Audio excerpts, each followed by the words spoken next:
Hello everyone, good morning सबैजनालाई। चाहिँ हामी एबिसी ट्रेक जान लागिरहेका छौँ। हामी जान्छौँ त्रिशुलीबाट चाहिँ हामी गाडीमा चढ्छौँ अनि त्यहाँबाट हाम्रो फेरि यात्रा सुरु हुन्छ। Stay tune guys.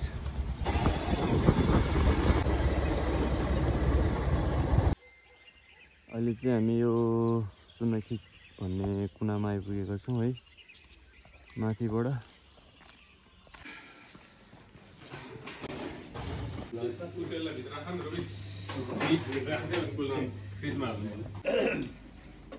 दाइको सेतो हाम्रो कालो हो अथवा त्यो घान्द्रुक भन्दा तल त्यो हामी घान्द्रुकतिर नलागिकन घान्द्रुक र के अरे कुस्मा खोलाको यता यता भएर जानुपर्छ होइन हामी खोला चाहिँ त्यो कुस्मा हो। अब चाहिँ हामी गाडीभित्र बसिसक्यौँ। अब यात्रा सुरु हुन्छ हाम्रो त्रिशुलीबाट। पछाडि फर्कियो भने त मलाई पनि गाह्रो हुन्छ चक्करलाई। कोही कोही मान्छेको यस्तो क्षमता हुन्छ कि जे खाएन कि बाखेन, जसरी फर्केर बसेन कि बाखेन। मलाई चाहिँ फेरि अगाडि बसे पनि त्यस्तै गइहाल्छ गाडी।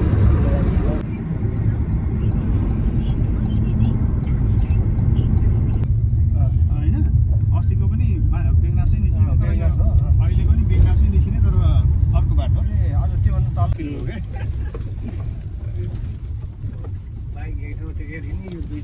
अब चाहिँ हामी गल्छी आइपुग्यो। हाइवे बाटो चाहिँ खत्तम रहेछ यतिर।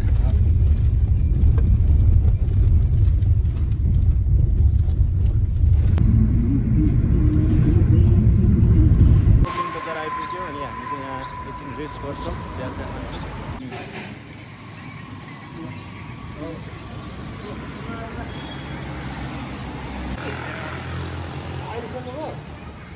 अहिले चाहिँ स्पेसली अन्डा खाँदैछौँ हामी भुक्क लाएर। लेमन टी खाँदैछु।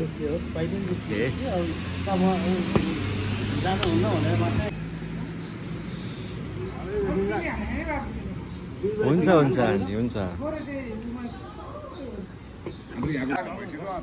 परै लाग्छ मजाले।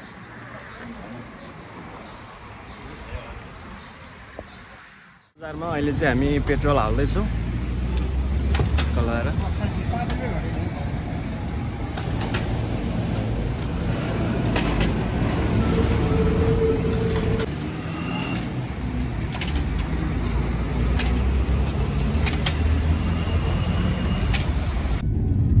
मुगलिन बजारबाट हामी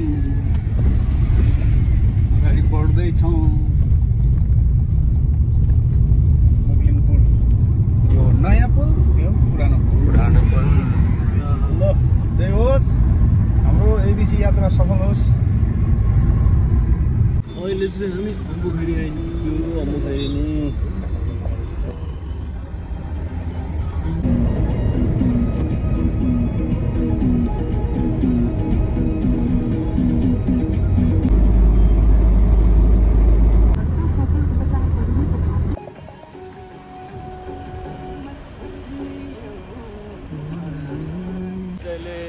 मर्स्याङ्गी नदीको ठाउँतिर छौँ अहिले। यहाँ चाहिँ काम अगाडि हुँदै रहेछ, त्यही भएर हल्का रेस्ट गर्दैछौँ अहिले हामी। मर्स्याङ्गी नदी छ। ओहो, काम त खतरा हुँदो रहेछ यतिर।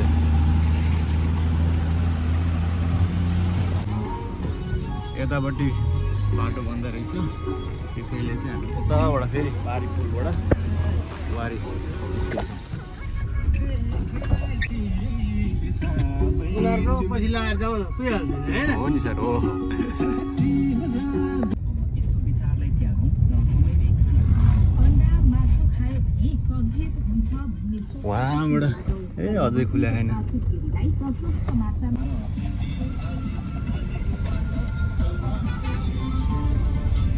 फोन गर्नु छ जीवन सरलाई। हुन्छ ए यही रहेछ। आउनुहोस् है सर। अगाडि अगाडि यति भन्नु नसक्ने, यस्तो यस्तो विवरण बताउनु पर्दैन। हामीले पत्ता लगाएर त्यो भाइ दुईजनालाई सोधेको, त्यो टिप्पर लोड गरेपछि त खुल्छ भने गफ लगाइदियो रहेछ। फराकिलो भइसक्यो है। डुम्रे बजार रे, डुम्रे बजार यो पहिला साँगुरो थियो अहिले एकदम फराकिलो भयो डुम्रे बजार जस्तो नै लाग्दैन क्या भनेपछि भाइले त छुट्टै अविस्मरणीय भनेको हो नि सर हो अनि यो यात्राको स्पोन्सरै उही हुने भयो नि त अब त राष्ट्रको मान्छे राष्ट्रको मान्छे आइसकेको पर्यटकीय नगरी पोखरा काठमाडौँ पछि पोखरा हो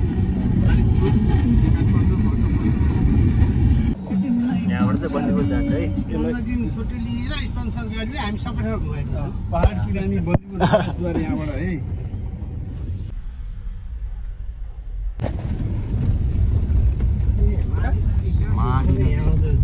टाङटिङबाट आउने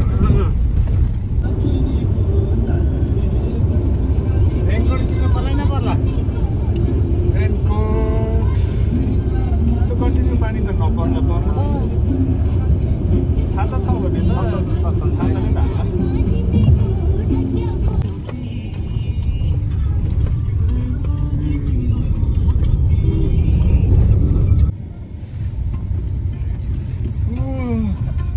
यो मुनि कुन होला छ सेती सेती सेती नदी सेती नदी त धेरै तल गयो नि यहाँ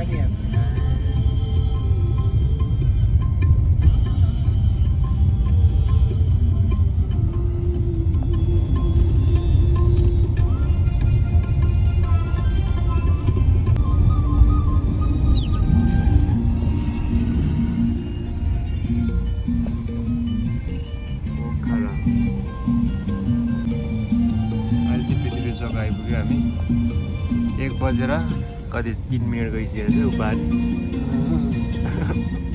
टाइम पनि ढ्याक्कै देखाइरहेको 3-4 मिनटको बाटोमा हामी आधा घन्टा 1 घन्टा कुर्नु पर्यो है हुन्छ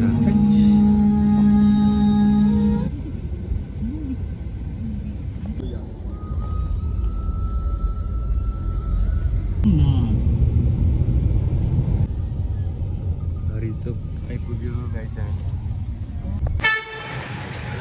हरिचोकमा चाहिँ खानासाना खाएर अब निस्किन्छौँ हामी लगभग 2:30 नाटिसकेको छ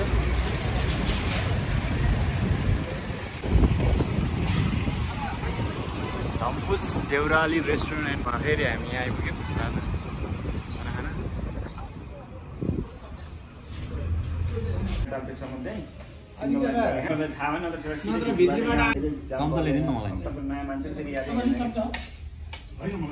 हामीले त्यता हिजो हिँड्दाखेरि अस्ति कति हाल्यो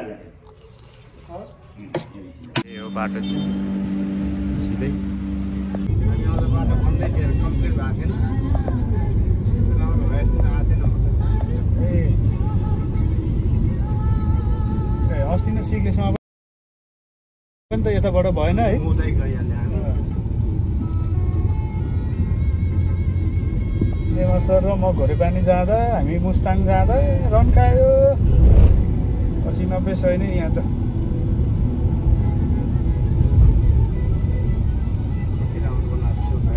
क्रस लाइनले कस्तो आउँदैन यस्तो ठाउँ ठाउँमा छैन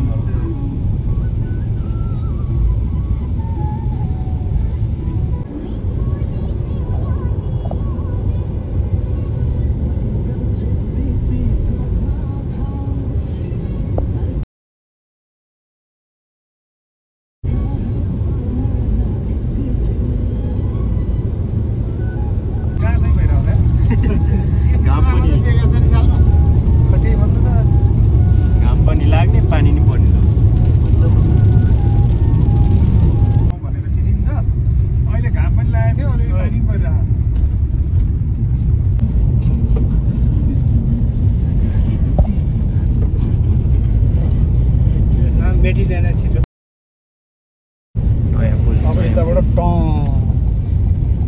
यो पनि उतै जान लाग्छ राइट टर्न यसको कामै त्यति हो ठाँटी बनठाँटी भन्ने ठाउँ हुन्छ पानीको मात्रा पर्नु अरे त्यसले गर्दा आज मात्रै भोलि पानी खान्छ होला नि त पानी छ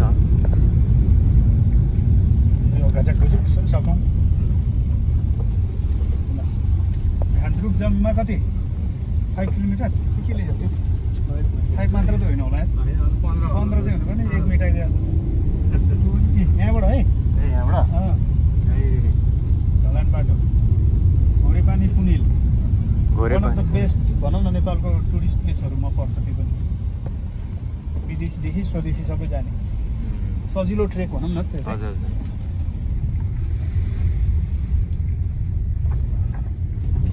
अन्नपूर्ण है यतापट्टि त्यो चाहिँ माछा पुछ्रे अन्नपूर्ण पनि 1 2 छ 3 4 सम्म छ बाटै बिसेको हैन त ठुलो हिमाल रहेछ नि अन्नपूर्ण पनि सगरमाथाहरू चढ्नुभन्दा अगाडि अन्नपूर्ण चढेर चाहिँ क्या मान्छेले 8000 मिटरभन्दा माथिकोमा अन्नपूर्णबाट सुरु भएर रहेछ क्या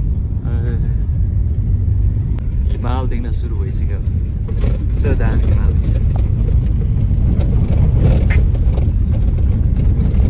यहाँसम्म आइपुग्यौँ हाम्रो गाडी चाहिँ यहाँसम्म मात्रै हुने भयो हाम्रो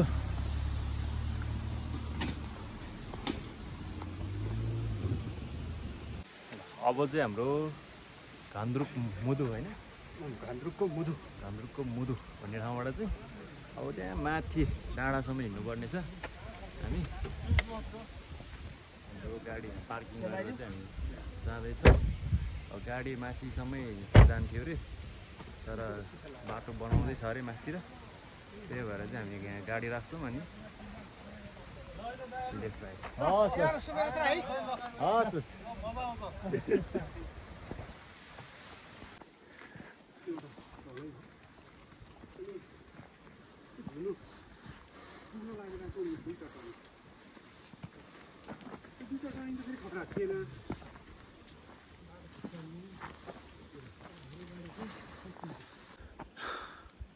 यो पारेको गाउँ चाहिँ ल्यान्द्रुक यो चाहिँ गाउँ हो ट्रेकिङ इन्फर्मेसन म्याप यहाँ चाहिँ हाम्रो दाइहरू जीप चालकज्यूसँग चाहिँ बार्गेनिङ गर्दै हुनुहुन्छ अनि यहाँदेखि हामी सामरुङ जानुपर्ने यहाँ डाँडादेखि अनि 2000 भन्नुभयो त्यसैले चाहिँ हामी 3 जना मात्रै थियौँ अलिकता घटाउनुहुन्छ कि भनेको तर मान्नु भएन उहाँले तर ठिकै छ यो पारिपट्टि तपाईँहरूले देखिरहनु भएको छ नि यो चाहिँ घान्द्रुक हो है डेस्टिनेसन सामरुङमा आइपुग्यो हामी अब यहाँबाट फेरि ट्रेकिङ सुरु हुन्छ हाम्रो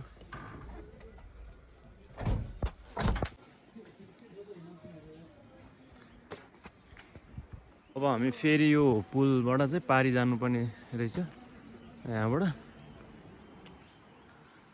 एक स्टेप माथि चढ्ने भन्नुभएको छ हाम्रो जीवन सरले अनि हेरौँ कहाँसम्म पुग्छ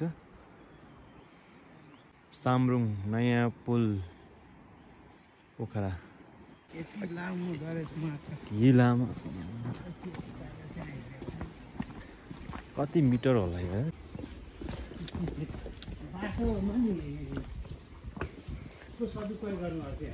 हो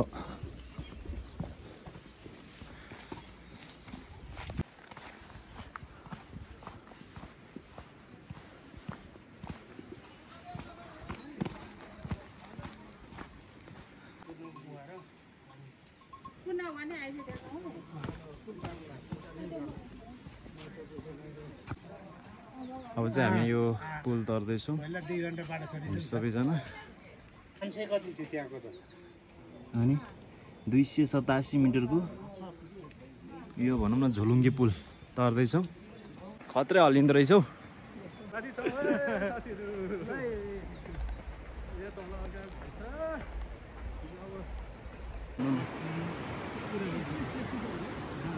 तर यहाँ सेफ्टी छ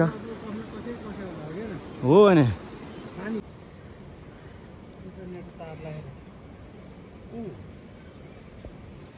उकालो सुरु भयो हाम्रो चट्टा चट्टा सिडी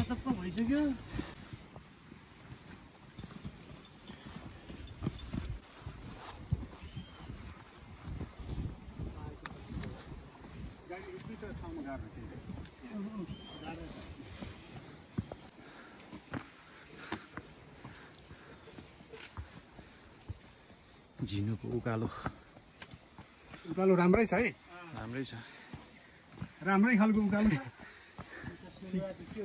सिडी पनि राम्रै छ राम्रै छ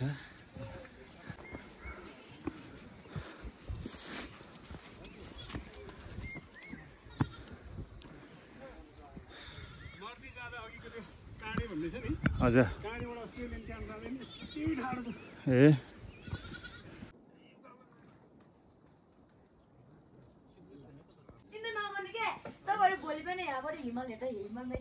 तरकारीहरू आउँछ अन्डा आमलेट खान्छ कि चिया कफी चाहिँ खाने चोइस यो आफै बोल्दो रहेछ क्या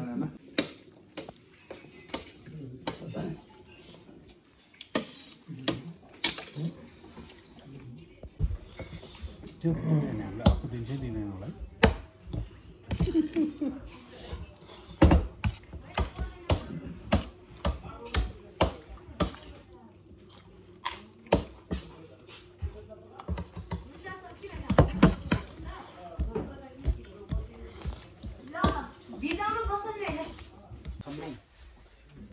चोम्रङ भन्ने हुन्छ तर छोम्रङ भन्ने ठाउँमा छौँ अहिले हामी टक्कै आज हामी यहाँ बास बस्छौँ आज चाहिँ अनि फेरि भोलिको ट्रेकिङ सुरु हुन्छ फेरि हाम्रो